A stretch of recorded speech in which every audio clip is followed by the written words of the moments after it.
Welcome to the Family Freedom Caller, brought to you by the Texas Homeschool Coalition and the Family Freedom Project. The left-leaning Washington Post has published a series of articles on homeschooling that most in the homeschool community see as a predictable assault on the practice of homeschooling. Some of you actually even called it a smear campaign, and we're here to guide you through it. The Legacy newspaper did a deep dive into the numbers of homeschoolers through local public school districts in states that require registration.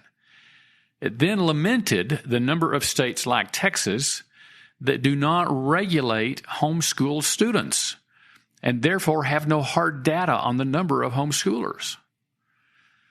The authors quote public school officials who question parents' ability to teach their children effectively, in spite of numerous studies that demonstrate their successes.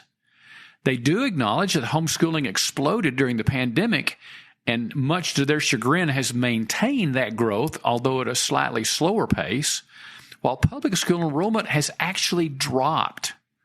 That is decreased. In fact, homeschooling is now about 10% of the total of school-age population in the United States and much higher in some states like Texas. Some of the fastest growth has happened in blue states like New York, where much of that growth was stimulated by legislation requiring mandatory vaccination of students in public schools. And as you might expect, people left the public schools in droves to begin homeschooling.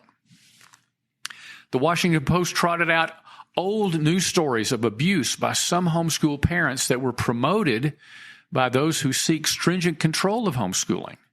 And of course, they quoted that Harvard law professor, Elizabeth Bartholet, who wants parents to have to, quote unquote, receive permission from the state in order to homeschool their children. This is clearly an attempt to promote the, quote unquote, government knows best narrative that the public school lobby is clearly losing as more and more families flee a system that seeks to indoctrinate rather than educate. It is interesting that the authors seem to celebrate that homeschoolers as a group today seem to be, quote-unquote, less conservative, less religious, and more open to regulation.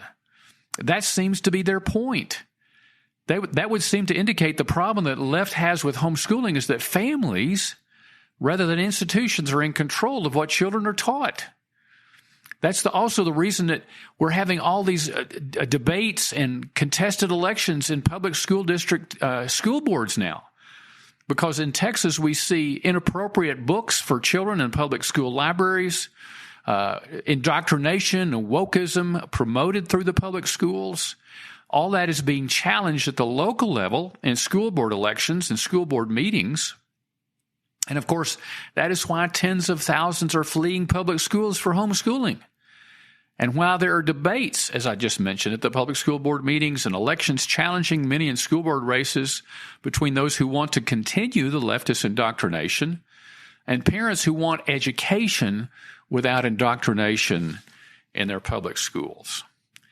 Finally, the Washington Post also printed an article that can only be called a personal attack on Dr. Brian Ray, a longtime academic researcher and homeschool parent. Dr. Ray is the head of the National Home Education Research Institute that for 30 years has promoted and done research on homeschooling and their success. He's actually done an amazing job for over 30 years in publishing research to show the validity of homeschooling as an educational alternative. And yet the Washington Post referred to him as, quote unquote, a true believer, and his research is flawed. The Washington Post and other left-leaning groups continue to seek to undermine the homeschooling movement, and some have even referred to those who support this movement as seeking to destroy public education.